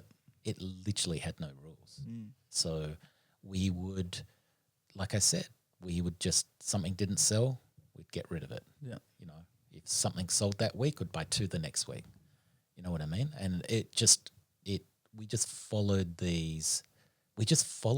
what people wanted. That's literally what we did. And we never forced anything on anyone, but we also had rules. So, and they weren't because we didn't like stuff, but things like we never sold a plastic skateboard. Yep. We never sold a penny. And pennies were huge at the time. I mean, someone trying to capitalize on the bit of cash it, they would have jumped straight on that. But you, I guess, stayed true to those core brands that were doing things for downhill skateboarding. But it was also part of like the folklore of the shop. What other rules were there? So, I mean, we actually got rid of all the skateboards at one stage because we just didn't have enough room for the longboards. So one of the things was we just weren't going to stock skateboards. So we had no clothes, no shoes. We had no hats and no plastic skateboards and no scooters. Yep. And just no gimmicky stuff. Yeah. And it's not that we didn't like that stuff. It was just that was part of the folklore. Oh, you can't, you're going to this shop for a purpose. Yeah. You're going to buy like a really good quality board. It never felt gimmicky. No. It always felt like, it just felt like almost like an art gallery sometimes. And like your collection stayed there for a while, which was cool to see. And I could imagine, you know, a father taking his son in, he's probably standing there going, wow, I remember this, I remember that. But over time, the collection went and it just become like jam-packed with the best of the best. It never felt gimmicky, which was really sick to look back on. Yeah. Yeah, I mean, we also, I mean, people came for to look at the old boards as well, you know, in the early days. Yeah. And there was a lot of stuff that we did that I look back and go, we didn't do it on purpose, but it had a purpose. So, you know, the early shop worked because it was small. And because it was small, it was uncomfortable. So people went there, they looked at the boards, but they couldn't stay all day. If you were a kid, you did. But if you were but if you were a parent, you just started getting uncomfortable. We can't stay here. Let's buy what you... And so people would buy and leave. Yeah. So we had this quick turnaround sort of thing. And the boards, the old vintage boards, they were great because it was at that stage where the 70s skaters and the 80s skaters were having kids. Yeah. So they wanted to show their kids the board that they skated on. And we tried to have one of everything. So, you know, dads would come in, mums would come in, and they would find, you know, this was the board that I used to skate. Yeah. Let's find the board that you're going to skate. So it sort of had a purpose. Yeah. And it was pretty cool. And also people would give us boards, and also people would we end up getting a large collection of 80s boards because people would bring in their skateboard. I need new bearings. And I was like, you can't skate this. Yep. This is like a classic 80s board. You can buy a reissue. Yeah. So I would say, hey, you can swap this board. Yeah. Anything in the shop. Oh, that little golden ticket to the collection. And then they would pick out a board, or they'd say, oh, what should I buy? And I'd say, hey, well, you've got a Powell Peralta. Yeah. You know, here's a reissued one. You know, better trucks, better wheels. And some people just don't know as well. And we'd just hang it up. And then again, realistically, like collecting stuff is so cool, and I do it myself. But why wouldn't you get rid of some old, like, ruined, haggard, waterlogged piece of wood for the brand newest? Like, you got a new ride, so it makes sense. Yeah.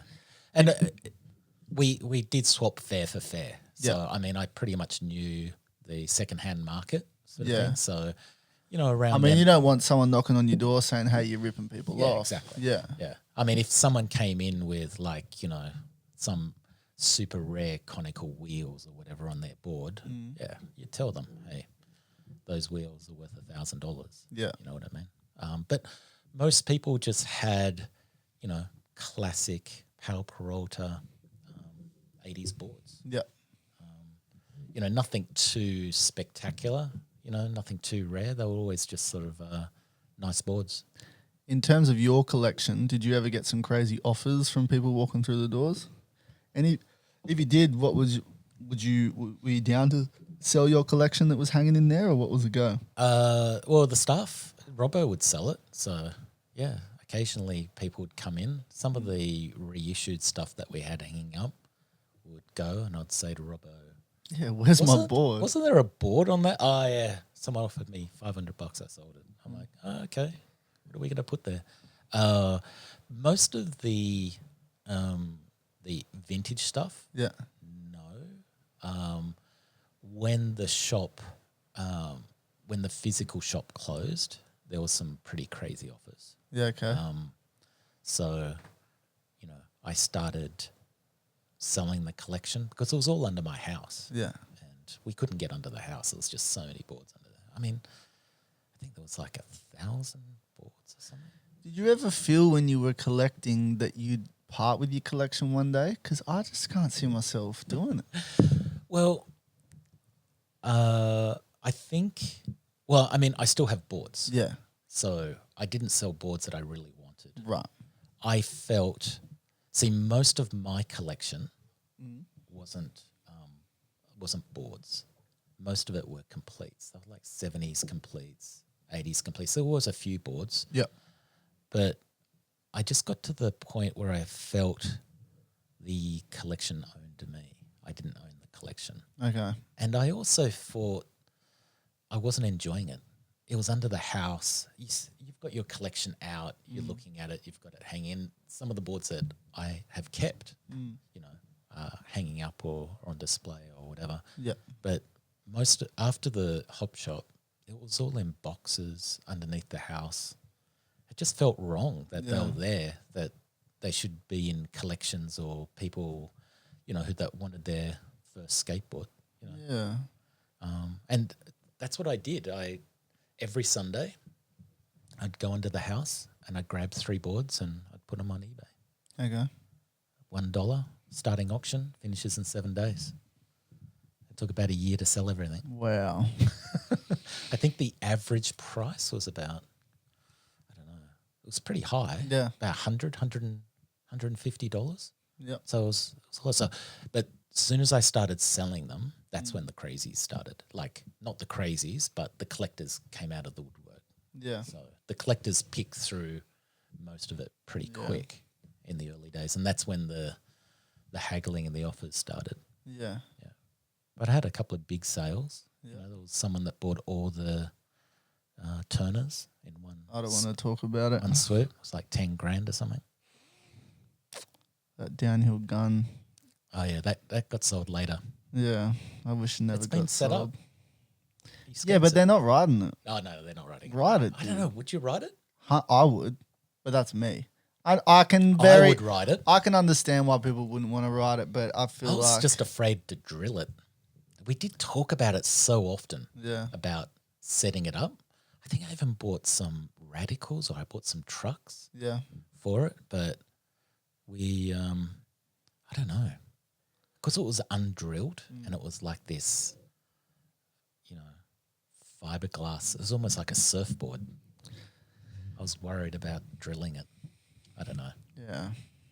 Looking back on the hop shop, and you've kind of Hopkin Skate, the name of the skate shop, ended up being common, well, not commonly, but I guess always known and referred to as the hop shop. Yep. Little rhyme, play on words there. But it felt, and you've kind of answered the question already, but it felt like when I was a Grom going there and hanging out so much, if people came in with a request for something that wasn't in there, you'd get onto that straight away. Yep. Was that it almost sounds fun. Yeah. I mean, when the shop was it was a lot of fun. I mean, we were dealing with a couple of distributors, a couple of big ones. So our business model was we'd buy every week. Yep. And we would use the distributors to hold the stock. So, I didn't want to hold, 100 sets of wheels. The distributor should hold 100 sets of wheels, and I'd just buy. So we would then, find products that the distributor has. And so we'd do weekly orders. And it was fun, like working out what was selling, what was selling. Robbo and I, we had sort of like a pattern of what we'd buy each week. Yep. You know, certain trucks, certain colors, you know, what's selling, what's not. And then, I mean, the absolute fun part of the job was getting the phone call from the distributor of what's coming.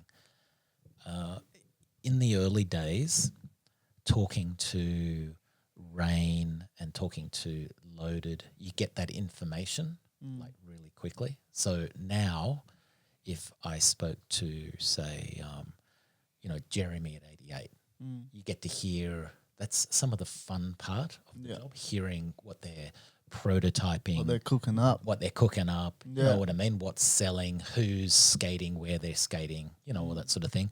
And yeah, so back then, talking to the brands was fun. And then it got taken out of my hands and went to the distributor. So you'd then have this secondhand information. Right. Or I would tell the distributor what he should be ordering. Yeah. You know, like we need to get these in. People are asking for this. So it was sort of a two-way street. I'd tell the distributor what we'd be looking for. But also if someone was with a, you know, team rider with a brand, and we tried to do that a lot, get a either a staff member or a person on the team on a brand To rep that product. but also have that contact with the brand. And sometimes you could go round the distributor because, you know, those riders are getting in product. You know, can you add something extra for us? Oh man, I remember being in the shop some days when like Jacko and Gabe's Sector 9 boxes would turn up. I know, right? And Gabe, man, thank you. He'd open his box and he'd just look at me and go, "Do you want this?" And I'm like, "Yeah," as a grom. Everyone would come collect their boxes and ask where the missing stuff was, and Gabe would just be like, "You want this?" I'm like, "Man, you're a legend." But yeah, it was cool seeing eventually a team form under the Hopkin name, and you know, like Jacko. I'm obviously gone earlier to the times of the shop we're talking about now, but Jacko being a rain rider, that would have helped Rainboards come in, having him on the team and having that kind of communication with them. Yeah. And you'd also see the stuff that they're developing. Yeah, it would have been so cool. Like, that's the time of D-Lights and stuff. Yeah, right. I remember Jacko was riding a D-Light Avenger. Yeah. And like a Demon I had Seed one of those. or just like... They were so hard to get. Yeah. They were really hard to get. Yeah, in hindsight, not that great, but they were so... It was just so crazy at the time. It was just like, they were like spaceships. Yeah. Yeah, 100%. That's Just a good like way to put it. It's, So, and sometimes some of those types of products are sort of developed just for the rider or for racing or whatever. Yeah. So Yeah. it's a bit more common these days, but back then it wasn't. Trying to get those sort of products. Yeah, like I remember D-Light kill switches. You'd hear about the D-Light kill switch. They'd never really put it into production, but I've seen Kevin like trying to sell D-Light kill switches that he wrote at Teutonia or things like that. Like a lot of brands there, they'd be like kind of prototyping products that just the riders would get to, and that's how it works. The rider will give the feedback, and if it's feasible to make as a product that will sell, then you go ahead with it. Yeah. Yeah, like what about I'm just sitting here thinking there's so much to talk about. This is going to be a 2-part, but we might go into a 3-part one. But who were some of the early employees? I know you said Bugs was in there when it was basically a storage unit. Yeah. I really liked hearing that you said to Jacko, when you were sponsoring Jacko, and you mentioned before that you said to him, if you sell a board a day, then you work for me. Yep. That's incredible because... So Jacko he quite ran the shop. Yeah. And a lot of the early stuff was just Jacko and I talking about stuff. Yeah. So we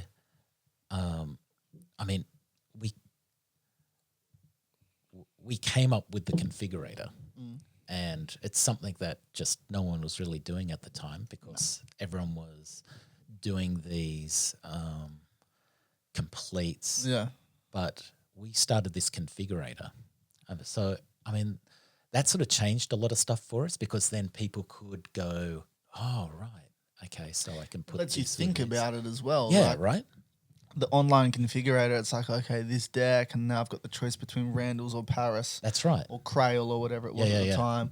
Oh, okay. And then what if I put, and then you had like 10 different wheels to choose from, and it would send me crazy at night time, just going, what do I get? Well, I got to get on the train at 8 o'clock tomorrow. What am I going to get? And so, I mean, but the problem was Jack would go racing every European summer. So we would, Jacko would be working in the shop, and then he'd be like, oh, I'm going. And he'd go for like 2 months. Yeah. So it was like, then it was just me. Yeah. So I would have to put a sign on the door, call this number. And you'd skate call down. me, and I'd skate down or drive down and open up the shop.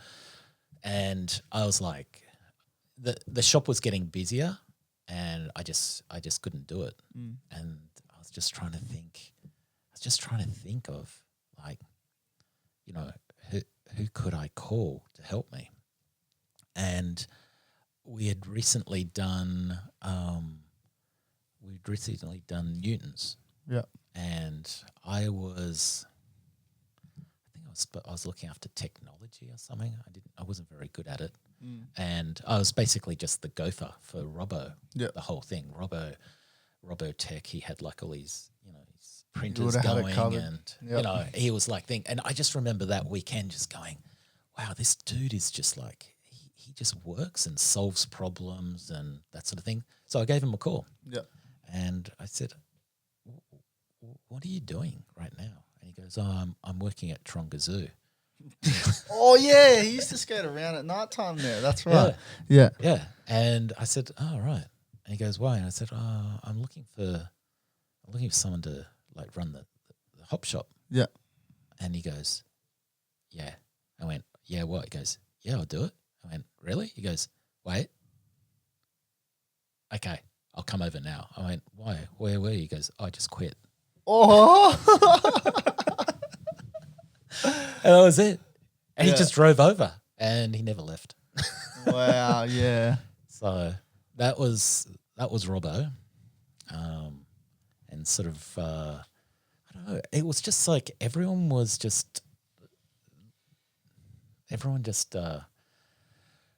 I mean, everyone had sort of a purpose, or there was a reason why. Yeah. I mean, Robbo and I had never, once it started getting busy and we started turning it into a shop, there was things like we had to find like counters, and we had to work out how to hang up products. And so there was all this sort of growing. Yeah. And one of the things was retail. I mean, neither of us had done retail. And I mean, it sounds really like silly, but like we just didn't know how retail worked. Like, okay, we didn't know how to have a cash float. Like, how much money do we leave? Like, do we take the money out? You know, we bought a cash register. Do we put money in it? It was just, it was very comical at the time. And I remember a conversation with Robbo going, like, do you know how to do the cash? I don't know. You're the manager. You're supposed to figure this out. And Robbo's like, oh, I don't know. He goes, oh, you know, typical Robbo. I know someone. I know someone. Kanufi would know this. He does all this sort of stuff. And that's how we got Kanufi. Dude. You're like, can you do a cash flow? Yeah. Come over here. Okay. And they were all just people associated with like the skate scene and downhill, and, you know, people you just find. Yeah. I mean, Kanufi's a name I haven't heard in a little while. It'd be good to see him these days. I remember skating Pie in the Sky one day, maybe like 6-7 years ago, when he was just there at the top on a motorbike. Hey, Jack. I'm like, Tony Hawk? Oh, no, it's Kanufi. Well, Kanufi was our connection to those early days of downhill. Right. Because he was in that, was it called the Sydney Old School? Well, you mentioned there was the green wheels. They all had the green wheels. They had this really crappy website. I can't remember that, but you mentioned at the start of the podcast like a Sydney downhill crew. He was part of that Sydney He was downhill. part of that. Was Fitz as well? Fitz was he was the Grom of them. And there was 3 of them, and they used to do these videos, and they were basically them getting speed wobbles and just basically crashing. Okay. I mean, that was the videos. Yeah. And they were into videos and production and just those early days. And we used to always, like, you know, if it was quiet in the shop, would get Kanufi to tell us a story. It normally involved going way too fast on a board and crashing, but also just those early days. And all they were doing was just finding products overseas and just copying what they were seeing from overseas. Who else came to the Hop shop to work? You mentioned Baz. There was the Groms. So there was we had like a lot of the young kids working for us. We'd have there was always like young kids hanging around, that sort of stuff. Who else do we have? We had Leah. Later. Yep. There was Marga and Rob. My first race I ever went to, 2010, Master of the Hill at Blue Mountains. I got the train with my old mate Josh to the Hop shop. Like 4 o'clock train from the coast, got to the Hop shop at like 6. And because I was getting a lift from you, had a motorbike helmet. Oh, man, it was bad. Rob McQuinney and Marga came in the car with us. It was you, Rob, Marga, me and Josh. So they worked at the shop. In the later days when it turned into what it did, it even had a lot of international people coming through. So people that were travelling, they'd end up working there. I remember Ishtar Backlund worked there for a bit. Yep, Ishtar. Who else? Did Tony Graves work there? Yeah, Tony. Or was he just hanging? No, he did. He did a summer here. Yeah. Yeah.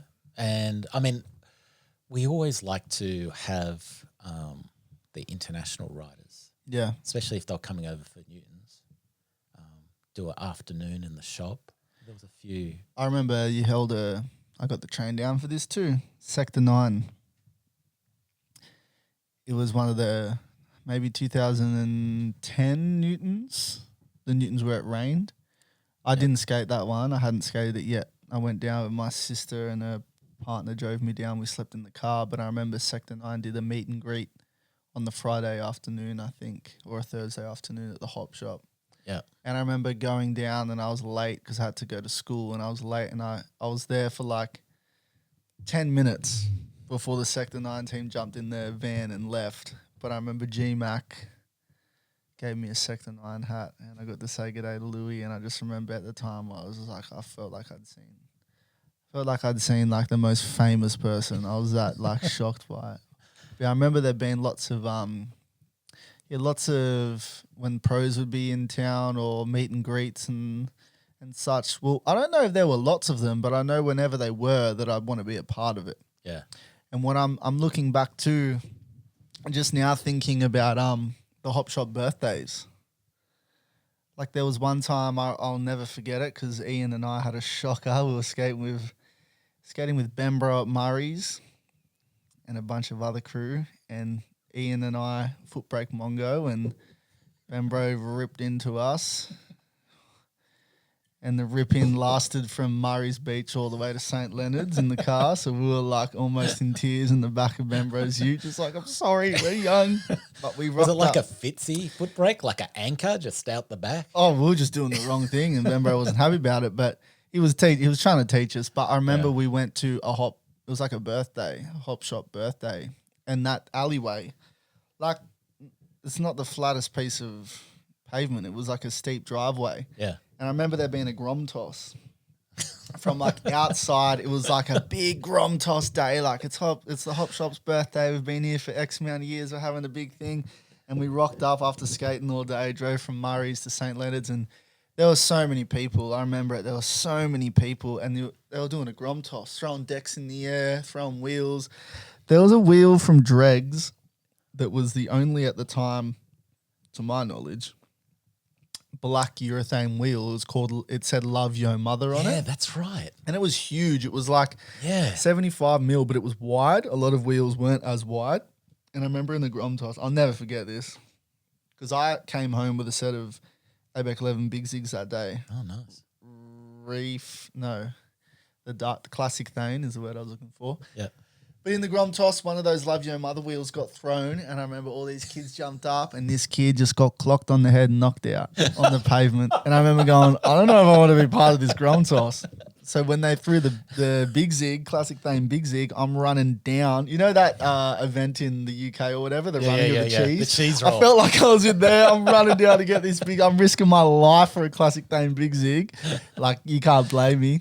And I got to the bottom and it like flattened out where you could park a few cars, but there was like a 4-foot ditch. And I jumped over it. The wheel went in there. I jumped over it. I'm thinking, how did I land this? I felt like I jumped the Grand Canyon. It was pretty big. And then I jumped in the drain to get the wheel and I'm like, yeah. But I remember, there were times like that. There were, I mean, there was a lot of times we did really stupid stuff and people got hurt. And I can't believe we survived. I mean, probably one of the craziest ones. You remember when we opened up the shop and we had the race?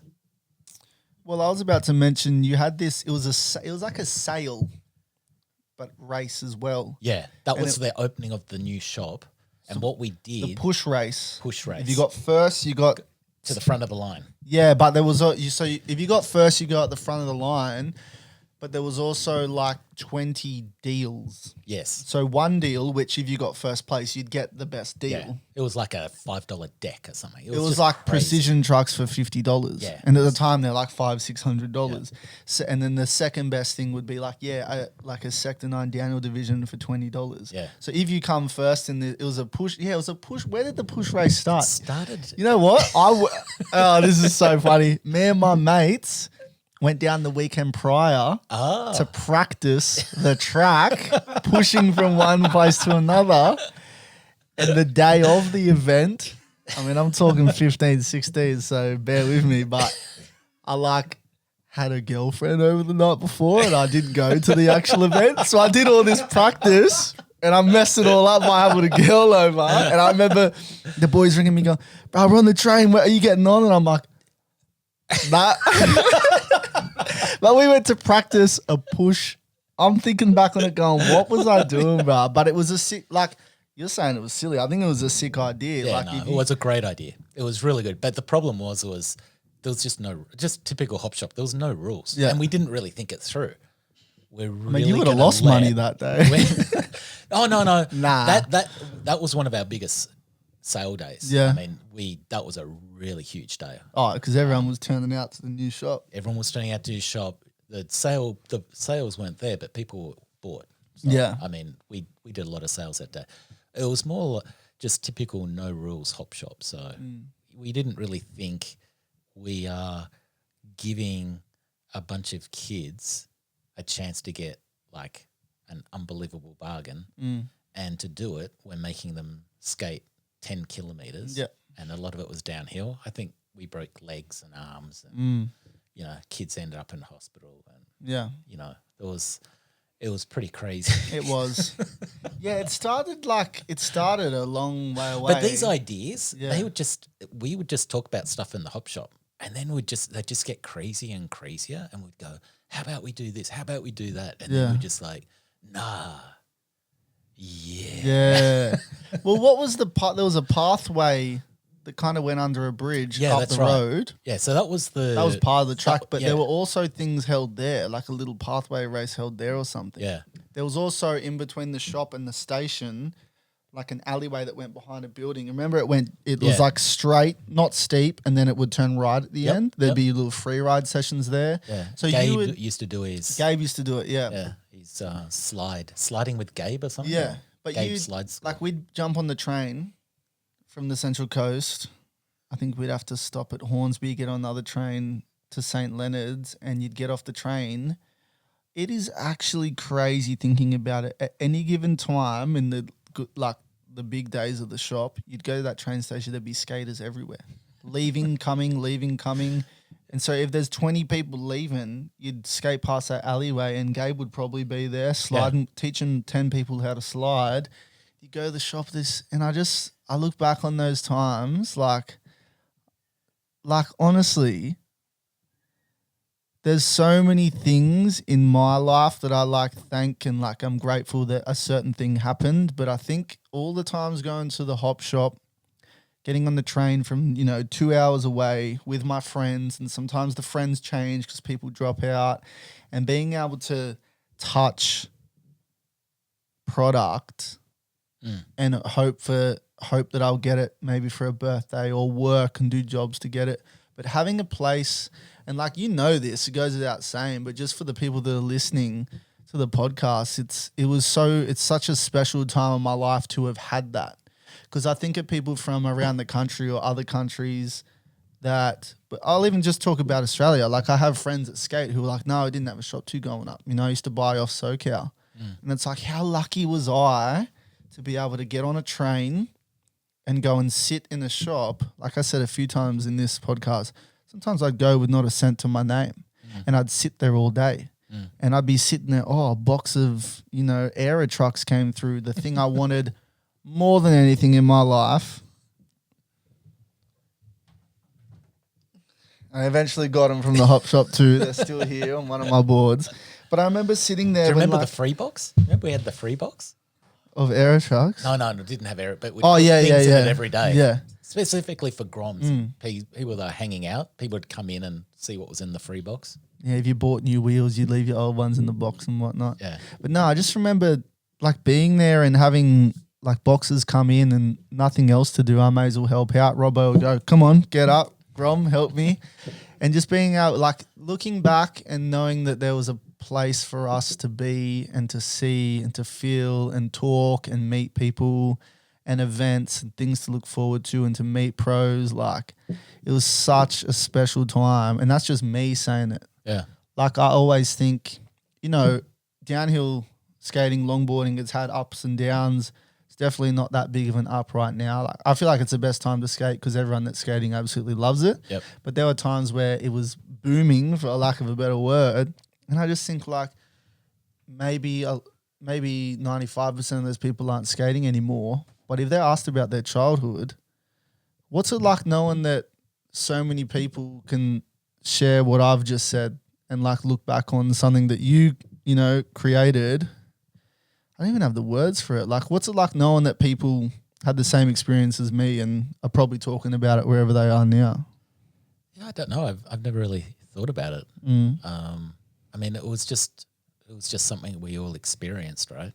I mean, I suppose I was in wonder just as much as everyone else. Yeah. Because I was a fan of downhill. I skated, so I got to skate new products, see new stuff coming in. I got to see, all the pros coming into town, and we got to organize events and all that sort of stuff. So, I mean, it was a pretty special time. But, yeah, I suppose, I'm kind of proud of what we did. I didn't do it by myself. Yeah. And, we got lucky. There was a lot of things that had to happen for it to happen, Like, we just kept on getting lucky and lucky, the brands, taking off, and us getting the shop. And there was just a lot of things, people like Robbo being involved. He put his, he put so much time into it. Yeah. So I suppose I feel lucky that I was part of it. But yeah, I mean, it does feel good. I'm kind of proud of what we achieved. It was kind of special. Like, even as a collector, it does something. It just makes me feel a type of way when I'm like, searching for longboards on Marketplace and I'm seeing someone's old beat up longboard with a Hopkin sticker on it. And someone wants to ask me about that. Yeah. There's a big collector in Queensland, and she asked me. She goes, "Every board I get, it's got a Hopkin sticker on it." Yeah. I'm like, that's got to feel good. But I mean, again, that was on purpose. And I suppose that went back to my childhood, which was when I went to the Eastwood skate shop and I bought, wheels or something. You get a sticker. If you got a magazine, it sometimes came with stickers or a poster. And so giving away stickers is It's important. huge. It's important, and it's something that skaters love. Yeah. And we never very rarely did we actually put a sticker on a board. Sometimes if we did a special grip tape job and it had clear, and we might put a sticker, but only if the thing. So we'd never go, oh yeah, you've got to put You a need Hopkin this sticker, on. you need this on or whatever. But we would ship boards with stickers, and that's what people would do. I mean, when we did the sticker giveaway, and we did that a few times, but seeing all the kids with the stickers on their helmets, on their boards, and you knew exactly where the stickers came from because we got them all in especially. That was kind of fun. Yeah, I mean, like you said, you're not going to purposely put it on, and I'm not going to, even with the Get That stickers, like I'm not going around to people's boards and putting them on, but it's just like what the feedback I've been given, you know, if I see some shredder, one of the, you know, the best free riders in the world, and they've got to get that sticker on their board, it's because they want it there. Yeah, exactly. And that's the same with the Hopkin stickers. Yeah. You'd put them in your orders, or you could like, you know, take a few from, you know, the counter at the hop shop, but they ended up on everybody's helmets and their boards because people wanted them there. Yeah. And I guess it's because they... And we also had the best team. Exactly. So, you know, people wanted to be part of the team, be part of the shop. How many people did you have to have that conversation or avoid that conversation with? It was, I mean, it did become a problem. And I never really thought about it, that everyone would want to be on the team. And it was hard because, you know, having a team costs money. Yeah. It did back then because, you know, we had no rules and we did crazy stuff, like sending people overseas to compete. And so there was sort of a purpose behind it. And it was really hard, especially when, I mean, Hopkin, you know, going back, you know, Hopkin was sort of racing. Yeah. That's what I enjoyed. That's what I really got into. And, you know, we kind of like, in a way, we sort of missed the free riding. That sort of turned up, and we obviously followed the sales and we did that. But it was hard to figure out how free riding was going to fit in the team. Yeah, and also into longboarding. I mean, looking back at now, it's just like, it's crazy. It's like, well, YouTube and I was going to say, hindsight is 2020. I know. But if you could go back, it's like you'd probably pump more a bit into the freeride team. You had Gabe. Yeah. But the thing was that was a young person's thing. There was so many great, you know, free riders and so forth. I mean, I remember just thinking like, oh, damn, we should put Lucky Ray, you know, these kids that were coming up that were just shredding, right? Yeah. But at the time it was hard because no one had a phone on their no one had a camera on their phone. You know, looking back on now, it just seems just so easy. It's very easy these days, and that's something like that's different. I don't really have the words to say how it's different, but I'm not looking for people to sponsor. I don't sponsor anyone. Yeah. But if I were, I would want someone like Jeb, who's doing it all by themselves, not relying on anyone. And when I look at the Hopkin team, that's why particularly these two people, Jacko making his own videos, and then Rob coming in, you know, 100 videos. Jacko's probably got that amount too. He just hasn't put a number on it. They're people you want on your team. Yeah. They're probably the best people to have on the team because they're racing. But before you could see through the lens of like free riding and what it was going to turn into, they were doing what you want a team rider to do. Skating nonstop, documenting it, going hard and racing, trying to be the best. And I think back to the Hopkin team, which like could probably save it for the second episode, but the team was stacked. The team was stacked. It was and purposely. Yep. Like Yate Dog. Kelly Carter. Yeah. Kelly Carter was big time racer back in the day, and I say big time. He was I say big time because he was close to my age. So sometimes a lot of the other boys, it's like, oh yeah, you know, they're they're the big dogs. Kelly Cooper Cruz, that's who I was trying to Cooper remember. Cruz, yeah. Cooper Cruz. Yep. And he worked in the hop shop. Yep. He was our Grom that, worked with us. But he was an amazing. But some of these guys,